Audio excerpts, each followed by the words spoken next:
Ultraman Omega episode 12 finally delivers again on the potential of the show and gives me pause as to what is going on with the show and whether or not I can call it a bad. I just have to call it a bad show overall because there's been more bad episodes than there have been good episodes, and I'm not talking about filler. I'm talking about the fact that there's just been stuff that's been fundamentally flawed throughout.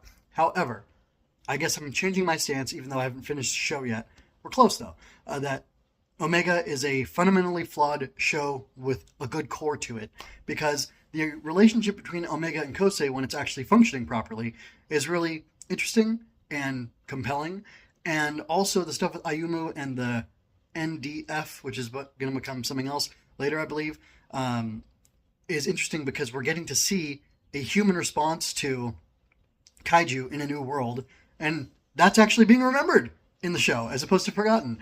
And while Kosei does act a little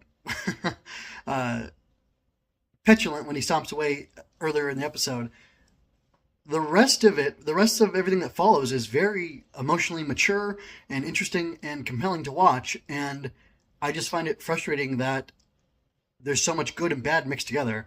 And I'm actually going to call an audible and look at the writing staff for the last couple episodes and see who wrote what and see if that helps me to figure out what's going on.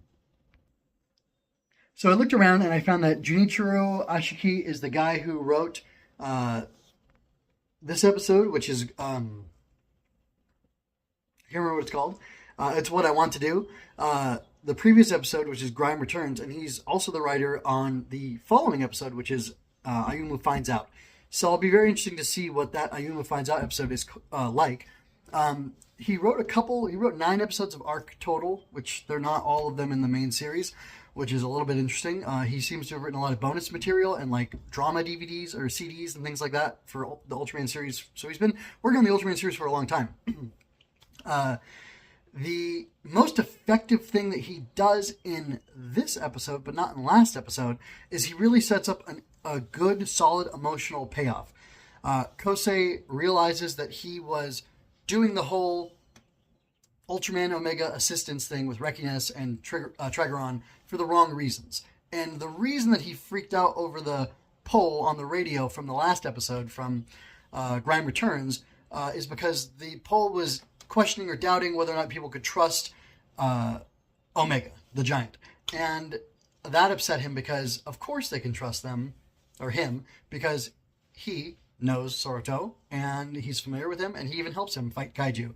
And he accurately points out that time and time again, Omega has helped protect people and save their lives. But what he's not appreciating is the fact that while he knows Omega and he knows who Sorato is, the other people don't know. And Ayumu, I think, says that too in the episode.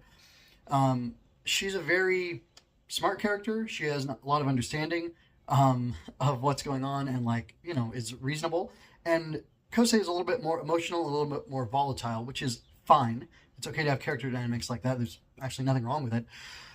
But again, his volatility really kills it for me. However, pushing that aside, I want to focus on what is done best, which is that there really is a catharsis here. There's an emotional payoff. There's a very strong feeling of warmth when Kosei and Sorato reunite after Kosei has come to help him, and after Kosei has made the realization that he needs to be doing things for the right reason, that his motivation shouldn't be... His motivation needs to be to help people because he wants to help people. It shouldn't be for any other reason. And while I think it's a little simplistic, I think it's also the right direction to go. At least it should set his orientation. And coming to that realization is good for him as a character. It's giving him, or it's showing character growth, but also seeing him come to that realization and then understanding that his problem was that he had ulterior motives in helping Sorato and helping Omega. It helps me to understand and make sense of why he was so upset and why he was so frustrated and why he was being so angry and volatile and not focused on the right things, because he wasn't focused on the right things. That's the point. He was searching for his identity, and he's searching for purpose, and he found it in being the pilot of Rekiness and Trigoron and in helping Omega. And seeing his purpose, the thing that validates his existence, questioned by people and be an issue of controversy and something that makes people uncomfortable, makes people scared, it's as if the legitimacy of his existence was being questioned. I think that sounds a little bit strong, but that's kind of how men think. Men come from nothing and therefore think we're worth nothing. I once heard a rabbi say. And women know they're not nothing because they come from something.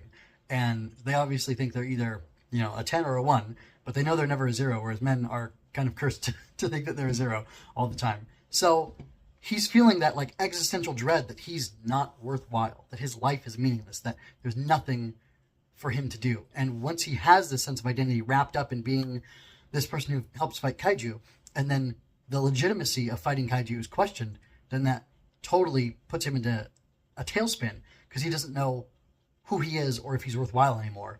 And that is moving and that is emotional. And I really enjoyed his and Sorato's reunion and their camaraderie afterwards, their brotherhood, because it's important and it's meaningful.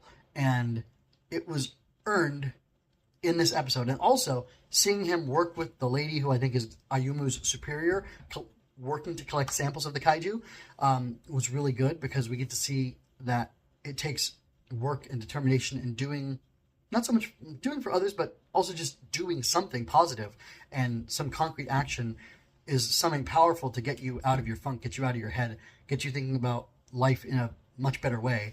And I really appreciated that. So I thought that was really good. It landed emotionally, and it retroactively made last episode better. It doesn't necessarily make the other stuff better from before. And I don't know, I struggle with the execution of things. It still makes Kosei feel a little bit like a joke, but I understand him better, and I get why he was freaking out and spiraling out of control. It makes a lot of sense. So I appreciate the episode giving me that explanation and helping me not only to connect to it logically, but also to connect to it emotionally and really feel that for Kosei. So that was very good. So I do like a lot of episodes that I've seen.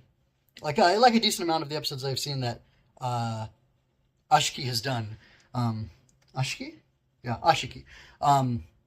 So I was surprised with how like the setup in the last episode didn't really land, but the punchline, so to speak, really lands well in this episode. So kind of interesting. Like I said, it retroactively feels better. So what did you think about this episode? Have you been like me where you've been up and down with Omega, and did this episode bring you back in? Are you feeling it now? Or what's your assessment of it?